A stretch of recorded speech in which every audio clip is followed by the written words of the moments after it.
오늘 세대 통합 예배는 청년부가 주관하는 세대 통합 예배인 거죠. 그래서 찬양도 청년부가 찬양을 인도했고요. 조태민 목사님 딸을 낳더니 더 신나한 것 같아요. 그래서 우리를 다 일으켜 세우고 막 춤도 추게 만들고, 아까 화면에 보는데 그 화면 왼쪽에 어떤 머리핀 하신 키 작은 권사님이 춤을 추시는 거 보셨어요? 저는 계속 이분자 권사님 옆에 계시는 저렇게 춤추며 찬양할 수 있는 거구나. 이게 기쁘면 그렇게 되는 거겠죠. 근데 저는 막 해보려 했는데 또 잘 안 되더라고요. 하여튼 너무 보기가 좋았고요. 저는 몇 명이라도 서 계실 줄 알았어요. 저는 끝까지 이제 청년들과 함께 서 있을 마음을 먹고 있었는데, 아까 양우강 자매님 앉아야 될지 서야 될지 엉거주춤하고 서 계신 모습이 참으로 아름다웠습니다. 예, 앉아서 찬양하든 서서 찬양하든 하나님께서 우리의 마음을 받으신 줄 믿습니다. 그리고 우리가 이렇게 다양한 세대가 모여서 찬양하고 예배하는 모습을 하나님이 얼마나 기뻐하실까요? 앞으로 더 많은 세대가, 더 다양한 세대가 이 세대 통합 찬양 예배에 참여하길 소망합니다. 그래서 세대 통합 예배의 비전이 있어요. 새 성전에서는 찬양도 그렇고 설교도 그렇고 연령대에 맞춰서 하면 좋겠다. 여기서는 이제 환경적인 요건이 안 되니까 새 성전에 들어가면 가령 설교도 주일학교 학생들, 우리의 손주 세대들도 와 있을 거 아니에요. 그러면 한 10분은 주일학교 사역자가 10분 정도 주일학교 아이들 대상으로 설교하고, 그 다음 청소년부나 청년부 사역자가 또 그 중간 세대에 맞춰서 설교하고, 마지막으로 제가 우리 어른 세대에 맞춰 설교하고, 이렇게 다양한 어떤 연령대에 맞춘 그런 설교, 또 찬양, 이런 것으로 우리 온 세대 예배, 이 세대 통합 예배가 꾸며졌으면 좋겠습니다. 새 성전에 들어가면 그렇게 할 겁니다. 괜찮으시겠죠? 예, 그렇게 비전을 내다 보셨으면 좋겠고요. 5월까지는 이렇게 가야 될 것 같아요. 오늘 설교 제목은 가정이 창조된 목적인데요. 세대 통합 예배는 온 세대가 함께 드리는 예배이기 때문에 가족 예배라고 볼 수가 있어요. 우리 교회는 혈연 중심의 교회이기 때문에 세대 통합 예배를 제대로 드리면 이 자리가 아마 모자랄 거예요. 우리 손주 세대까지 다 와야 되니까. 조부모 세대부터 손자 세대까지 다 모일 거니까요. 언젠가 그런 예배를 드릴 날을 꿈꾸면서 우리의 가정이 창조된 목적이 무엇인지 한번 생각해 보겠습니다. 그것은 두 가지인데요. 첫 번째는 하나님의 형상을 세상에 번식하기 위해서 하나님은 가정을 창조하셨어요. 하나님이 가정을 창조하신 이유는 당신의 형상을 세상에 번식하기 위해서. 오늘 본문은 최초의 가정이 만들어지는 장면인데요. 28절을 다시 보세요. 하나님이 아담과 하와에게 복을 주시면서 생육하고 번성하여 땅에 충만하라고 말씀하시죠. 한마디로 많이 번식하라는 말씀입니다. 자녀를 많이 낳으라는 얘기예요. 우리 기성세대에게는 이 번식, 즉 자녀 낳는 것을 당연하다고 생각하시죠. 하지만 그건 우리 생각이고요. 요즘 젊은 세대들은 그렇게 생각하지 않는데요. 통계 조사를 보니까 요즘 2030 세대, 청년 세대 중에 54%, 그러니까 2명 중에 1명은 결혼과 출산에 대한 생각이 아예 없다고 합니다. 아예. 그러니까 2명 중에 1명은. 예전에는 결혼과 출산이 너무 당연해서 그걸 왜 하는지조차 생각도 안 했잖아요. 혹시 여기 계신 부모 세대 중에 왜 결혼하고 애를 낳아야 하는지 심사숙고해서 결혼하고 애 낳으신 분 계세요? 없으실 거예요. 그냥 당연한 거였으니까. 그런데 요즘 젊은이들은 결혼과 출산 자체를 아예 고려를 안 한다는 거죠. 오해하지 마세요. 그런 생각이 잘못됐다고 제가 지금 정죄하는 게 아닙니다. 오히려 우리는 왜 젊은이들이 그런 생각을 갖게 되었는지를 고민할 필요가 있어요. 과거에는 평생 직장이라는 개념도 있었고, 홀벌이로 가족을 건사할 수도 있었고, 주거비용과 교육비용이 이렇게 천정부지로 오르지도 않았잖아요. 그런데 지금은 어떤가요? 결혼하자마자 맞벌이를 안 하면 자녀를 키울 엄두를 못 내는 세상이에요. 게다가 현대에는 여성들에게 자아실현의 기회가 활짝 열려 있잖아요. 그러다 보니 이 고등교육을 받은 여성들이 자녀를 낳고 기르는 문제에 대해서 고민을 안 할 수가 없는 거죠. 경력 단절이 일어날 수 있으니까. 이런 시대에 무작정 왜 결혼을 안 하느냐, 왜 자녀를 안 낳느냐 다그치기보다는 성경이 뭐라고 말하는지에 대해서 알아볼 필요가 있다는 거예요. 그리스도인들은 적어도 하나님의 말씀의 권위 앞에서는 순종하기 때문이죠. 그렇다면 왜 성경은 결혼하고 번식하라고 말할까요? 우리 함께 27절을 읽겠습니다. 27절입니다. 시작. 하나님이 자기 형상 곧 하나님의 형상대로 사람을 창조하시되 남자와 여자를 창조하시고. 아멘. 생육하고 번성하라는 28절 말씀 바로 앞에 이 27절이 나온다는 건 뭘 의미할까요? 자녀를 낳는 것은 그냥 한 사람을 낳는 것이 아니라 무엇을 낳는다는 의미가 있는 걸까요? 하나님의 형상을 낳는다는 의미가 있다는 거예요. 하나님의 형상이 뭔가요? 하나님의 형상은 간단하게 말해서 하나님을 닮은 거예요. 하나님은 하나님처럼 인격적이고, 하나님처럼 사랑하고, 하나님처럼 정의롭고, 하나님처럼 긍휼히 여기고, 하나님처럼 지혜와 지식과 능력을 발휘하는 것, 요걸 하나님의 형상이라고 해요. 그렇다면 다시 질문 드릴게요. 우리는 왜 결혼해서 자녀를 낳았나요? 그 자녀들이 하나님의 형상이기 때문이에요. 옆에 지금 자녀들이 없죠. 저는 이제 이렇게 손주 세대들도 조금 몇 명은 참석할 줄 알았는데, 뭐 자녀들이 없으니까 그냥 이렇게 내 자녀들 한번 떠올려 보세요. 누굴 닮았나요? 표정들이 묘해지시는데, 뭐 우리 애들 다 저를 닮았는데 특히 셋째가 저를 닮았어요. 근데 셋째는 그 말을 되게 듣기 싫어해요. 아빠 닮았다. 엄마 닮았다, 예쁘다 이런 소리 듣고 싶은데 아빠 닮았다고 하면 기분이 안 좋은가 봐요. 근데 뭐 저는 기분 별로 안 좋지 않아요. 그냥 괜찮아요. 뭐 저는 미안한 게 있으니까요. 예. 근데 이제 무엇보다 우리의 자녀들은 누굴 닮은 걸까요? 나를 닮기 전에 하나님을 닮은 거죠. 하나님의 형상이니까. 따라서 오늘 본문에서 번식하고 땅에 충만하라는 말씀은 하나님의 형상을 많이 낳으라는 말씀이에요. 그래서 세상을 하나님 닮은 사람으로 가득한 곳, 즉 하나님 나라로 만들라는 거예요. 우리가 자녀를 낳아서 그 자녀가 날 닮은 아이이기 전에 하나님의 형상이니까 하나님을 닮은 사람들을 많이 낳으면 세상이 하나님을 닮은 사람으로 가득 차서 하나님 나라가 되는 거죠. 이게 원래 하나님이 세상을 창조하신 목적이라는 거예요.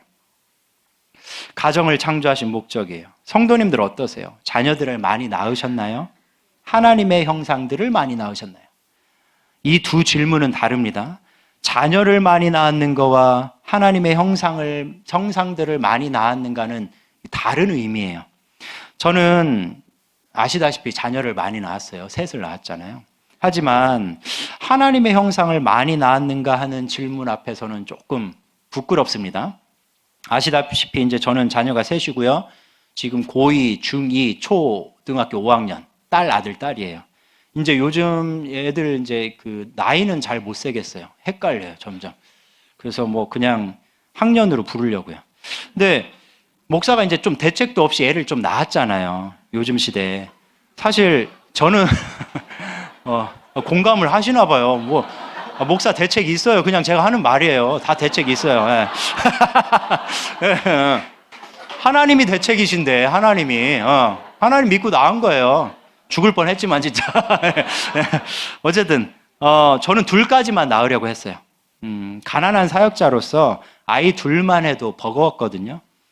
양가의 도움을 받을 수 있는 여건이 전혀 안 됐어요. 재정적인 부분에 있어서도 그렇고 애들을 키우는데 보통 우리가 아이를 낳으면 요즘 우리 3040 세대들 어떻게 하나요? 어떻게든 이제 친정 쪽으로 이제 이사라도 와서 좀 도움을 받으려고 하잖아요. 아니면 친정엄마 가서라도. 근데 저희 부모님 사역하잖아요. 그리고 저희 처가가 통영이잖아요. 뭐 이렇게 할 수 있는 상태가 아니었어요.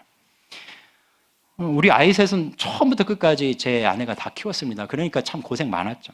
그런데 둘째를 낳고 한 2년쯤 되었을 때 아내가 셋째를 낳고 싶다고 막 조르는 거예요. 이상하죠. 참. 예. 진짜 싫었거든요, 저는. 애가 싫다기보다 앞으로 펼쳐질 고생이 보이니까 싫었어요. 그런데 아내가 1년 가까이 조르는 거예요. 그래서 우리 한 3개월만 기도하면서 시도해보자. 그 안에 아이가 안 생기면 없던 일로 하자. 그런데 어떻게 되었을까요? 생겨서 그 3개월 안에. 저는 일부러 기도도 별로 안 했거든요. 근데 너무 저하고 아내가 건강했나 봐요. 스치기만 해도 이제 나은 거예요. 처음엔 그냥 대충 알아들으시면 돼요. 네. 처음엔 어깨가 무거웠어요. 처음엔 참 어깨가 무겁더라고요. 제가 가장이니까, 목사이기도 하지만 가장이잖아요. 그런데 아이를 낳고 지금까지 기르면서 아내와 제가 한결같이 하는 말이 있어요. 그게 뭘까요? 셋째 없었으면 어쩔 뻔했냐. 정말 다행히 첫째와 둘째가 지금 이 자리에 없으니까 첫째, 둘째 보면서 한숨 쉬다가도 셋째 보면 위로가 됐거든요. 무슨 말씀인지 아셔요? 네. 그런데 저는 사역자였는데도 불구하고 제 자녀들을 보면서 내가 하나님의 형상을 낳았다라는 생각은 별로 못했던 것 같아요. 그저 내 자식들이라 예쁘고 내 자식들이라 잘 컸으면 좋겠고 첫째, 둘째보다 셋째가 더 좋고 뭐 이랬던 것 같아요. 내 자녀들은 하나님의 형상이니까 하나님처럼 인격적이고 지혜와 지식이 충만하고 사랑과 정의와 긍휼이 풍성한 사람이 되었으면 좋겠다. 이 아이들이 세상 어디에 가도 하나님처럼 살도록 내가 도와줘야겠다. 내가 이 아이들에게 하나님의 형상으로 산다는 게 뭔지 잘 보여줘야겠다라는 마음이 전도사, 목사였는데도 부족했다는 거예요. 성도님들은 어떠세요? 여기 계신 부모님들은 어떤 마음으로 자녀를 낳고 기르셨나요? 가문을 잇기 위해서요? 아니면 재산을 물려주기 위해서요? 아니면 이도저도 아니고 그냥요? 그럴 수 있습니다. 하지만 거기에서 멈추면 우리 가정은 세상의 가정들과 다를 바가 없어요. 하나님은 왜 가정을 창조하셨나요? 세상이 하나님의 형상, 즉 하나님을 닮은 사람으로 가득하게 하기 위해서예요. 그렇다면 우리는 하나님의 형상들을 낳고 길렀나요? 잊지 마시기 바랍니다. 우리와 우리 자녀들은 하나님의 형상이어야 합니다. 우리와 우리 자녀들은 이 세상에서 자기 이름 보이기 전에 하나님의 형상이어야 해요. 두 번째로 하나님이 가정을 창조하신 목적은 가정을 통해 세상을 다스리시기 위해서요. 가정을 통해 세상을 다스리시기 위해서. 28절을 다시 보세요. 땅을 정복하라, 모든 생물을 다스리라고 말씀하죠. 여기서 정복은 군대가 적을 파괴하는 것과 같은 그런 정복이 아니에요. 이 정복은 그 바로 뒤에 나오는 다스리라, 그 다스림과 같은 의미입니다. 생물을 다스리는 것은 우리가 잘 알고 있죠. 사람은 동식물들을 다스리잖아요. 그런데 땅을 다스리라는 말은 무슨 뜻일까요?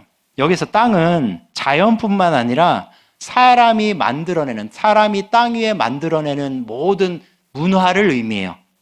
가정문화, 음식문화, 음악문화, 언어문화, 여가문화, 정치문화, 경제문화, 종교문화 이런 것들이요. 모든 사람은 이 문화에 몸담고 살죠. 어떤 사람도 이 문화들을 벗어나서 살지 않아요. 사람이 산다는 것 자체가 문화예요. 그래서 이 28절 명령은 신학적인 용어로 문화명령이라고도 해요. 문화명령.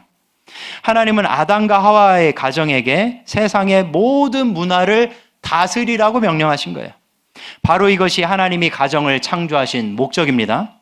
생각해 보면 가정에는 세상의 모든 문화가 씨앗 형태로 이미 들어있어요. 잘 생각해 보세요. 가정에는 정치 문화가 있어요. 정치라는 건 기본적으로 다스림이에요. 질서 있는 다스림. 부부와 부부 사이에 그리고 부모와 자녀 사이에 서로를 다스리는 정치가 있잖아요. 그게 없으면 가정의 질서가 깨지거든요. 또 가정에는 경제 문화가 있어요. 부부와 자녀들이 돈 쓰는 원칙을 세워놓고 돈을 사용하잖아요.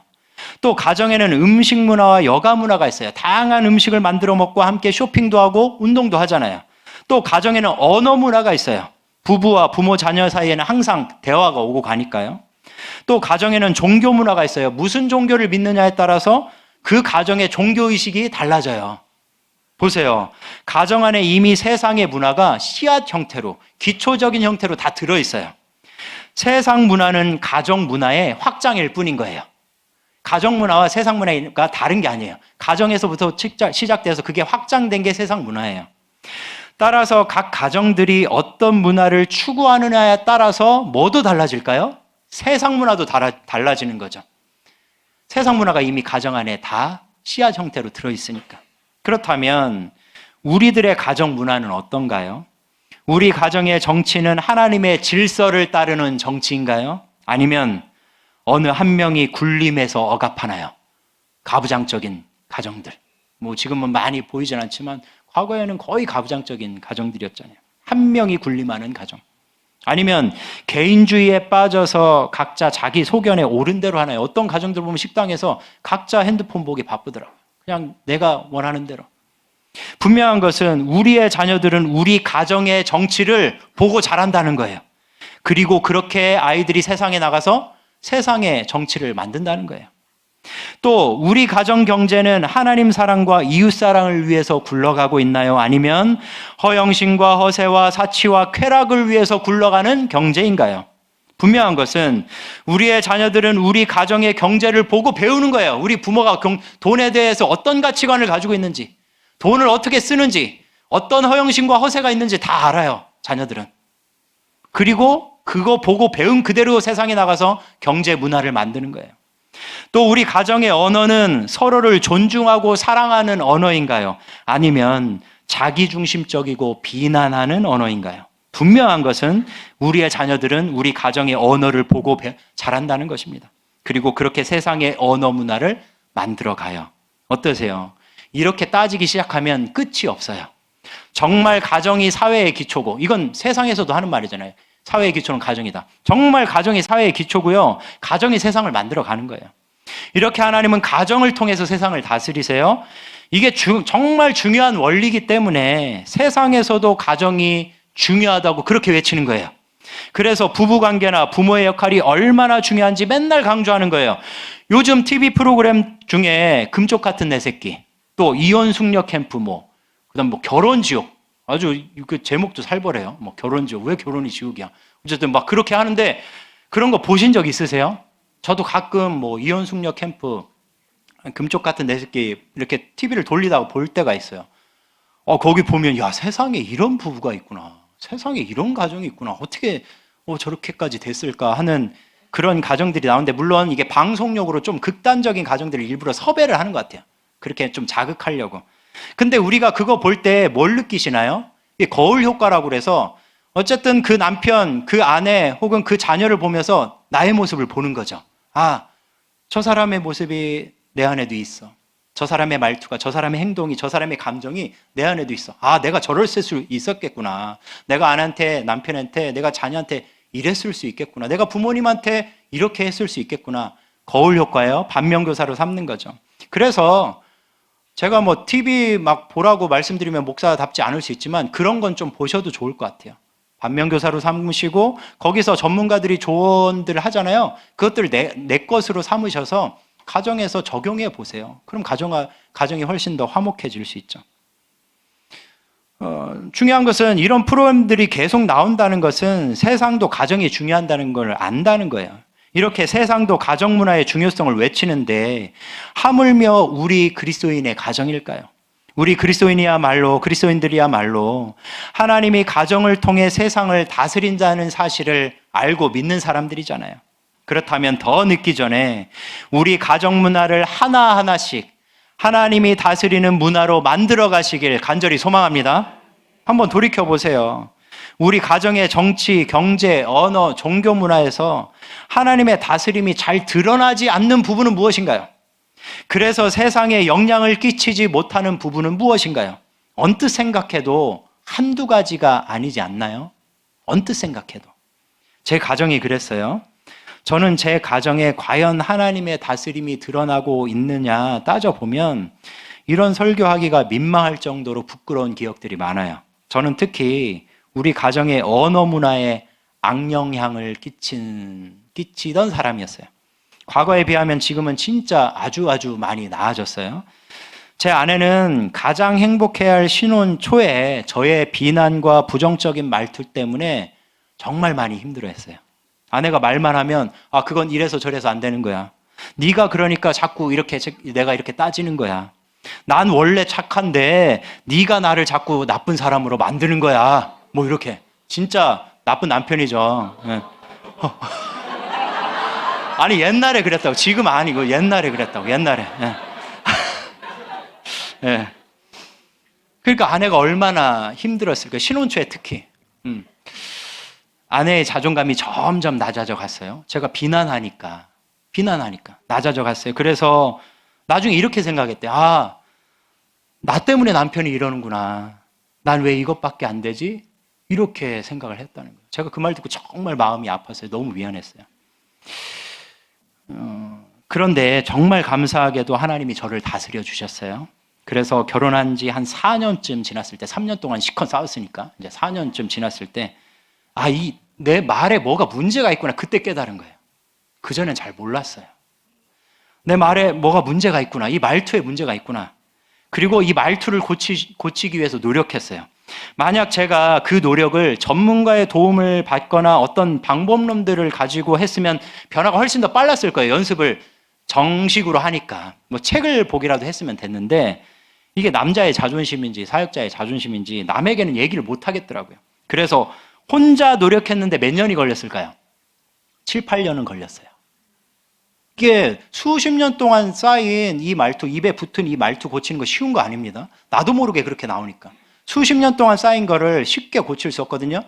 그래서 저는 말씀드려요. 혼자 고칠 자신 있으면 하시되 전문가의 도움을 받아라. 책을 봐라. 유튜브에 널려 있다. 그걸 가지고 따라하고 연습해 봐라 하는 거예요. 만약 제가 그렇게 했으면 한 2, 3년 안에 고쳤을 수도 있어요. 참 쉽지 않았어요. 보세요. 제 가정의 언어 문화 하나만 가지고도 이렇게 할 말이 많은데 다른 문화를 따지기 시작하면 끝도 없습니다. 성도님들은 어떠세요? 과연 가정의 정치, 경제, 언어, 종교 문화 중에 뭐가 문제인가요? 하나님의 다스림이 드러나지 않은 문화는 뭔가요? 참으로 감사한 것은 하나님이 우리 가정을 가만히 보고 계시지 않는다는 거예요. 하나님이 저의 가정에, 저에게 그러셨던 것처럼 성도님들의 가정에도 하나님은 지금까지 수도 없이 깨닫게 하시고 기회를 주셨을 거예요. 얘야, 너의 가정을 창조한 목적이 있단다. 얘야, 네 가정의 언어, 정치, 경제, 종교 문화는 이러이러해야 한단다 라는 걸 설교를 통해서 불현듯 깨닫게 하시거나 아니면 누구의 말을 통해서든 뭐 어떤 TV를 통해서든 늘 깨닫게 하셨을 거예요. 그리고 기회를 주셨을 거예요. 그 깨달음과 기회들을 놓치지 마시기 바랍니다. 그냥 먹고 살기 바쁘다고 그 기회를 놓치면 정말 후회하는 날이 올 수 있어요. 저는 신방하면서 자녀들이 하나님을 떠났다는 얘기를 거의 매일 듣습니다.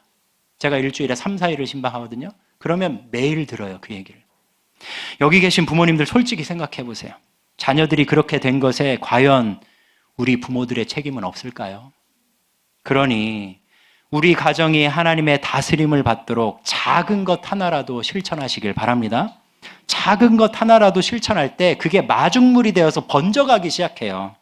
제 언어 습관의 변화, 이 말투의 변화는 단순히 잘못된 말투를 바꾸는 것으로 그치지 않았어요. 가족들과의 사랑의 대화, 신앙의 대화로 번져나갔습니다. 제가 신혼 3년 차까지 제 아내한테 이런 말을 들었어요. 당신은 왜 아무 말을 안 해? 그러니까 당신은 왜 교회에서 있었던 일, 오늘 있었던 일에 대해서 얘기를 안 해? 이렇게 얘기하는 거예요. 저는요, 그러니까 그걸 생각해 보면 참 이상한 사람이었어요. 전 대화 자체를 할 줄 모르는 사람이었어요. 그런 거는 대화할 가치가 없는 주제라고 생각했어요. 지난 일들 다 지나간 거, 쓸데없는 것들 다 지나간 거, 뭐 성경에 대한 것, 뭐 하나님에 대한 것, 뭐 교회 일에 대한 거는 막 침을 튀겨가면서 얘기했어요. 근데 나머지는 내가 가치 없다고 생각하니까 일상적인 얘기를 할 줄도 몰랐고 심지어 거기에 가치를 안 두니까 기억조차 안 났어요. 내가 뭘 말해야 될지. 그러니까 우리 밥상머리에서 아내하고 뭔 대화를 했을까요? 대화할 게 없었던 거죠. 그저 저는 성경에 관련된 얘기 나오면 막 이제 가르치려고 들고 막 토론하려고 들고. 그러니까 아내가 진짜 끔찍했겠죠. 신혼 생활이. 옛날에 그랬다고. 옛날에. 오해하지 마시고. 근데요, 말투 고쳐 나가니까요. 내가 이제 뭘 얘기해야 될지 알겠더라고요. 조곤조곤. 나 어제 무슨 일이 있었어. 아까 오다가 뭘 봤어. 이게 이제 얘기가 된다는 걸 알게 됐어요. 그리고 얘기하기 시작하고. 그러면서 신앙적인 대화가 오가고. 제가 우리 교회 오기 전까지 아내랑 거의 매일 저녁에 퇴근을 하면 밤에 늦게라도 아내와 항상 1시간 이상씩 걸었어요. 1시간 이상씩 걸으면서 1시간 내내 대화했어요. 그게 어떻게 가능할지 모르시겠죠? 가능하더라고요. 대화가 되더라고요. 신앙적인 대화, 일상적인 모든 대화. 그런 것들이 자연스럽고 행복해졌어요. 그리고 그런 대화는 부부관계와 자녀 관계의 변화로 번져나갔어요. 하나님 이렇게 가정들을 변화시켜서 그 가정이 속한 사회와 국가도 변화시키는 거예요. 이것은 우리 어르신들에게도 해당돼요. 목사님, 우리 애들은 출가한 지 오래됐어요. 얼굴도 가끔 봐요. 그냥 지들끼리만 잘 살아도 효도하는 거예요. 라고 생각하실 수 있어요. 맞아요. 자식이 속 안 썩이고 자기들끼리만 잘 살아도 효도하는 거예요. 하지만 그래도 부모예요.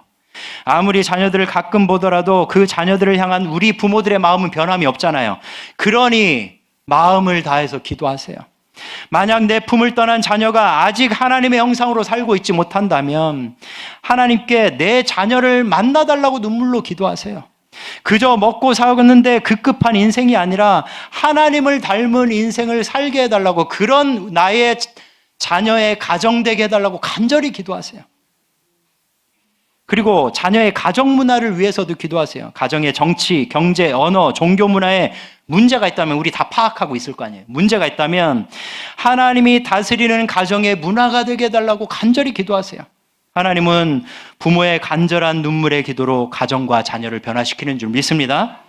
우리 모든 가정들이 창조의 목적대로 하나님의 형상을 번식하는 가정, 문화를 다스리는 가정이 되길 예수님의 이름으로 간절히 축원합니다.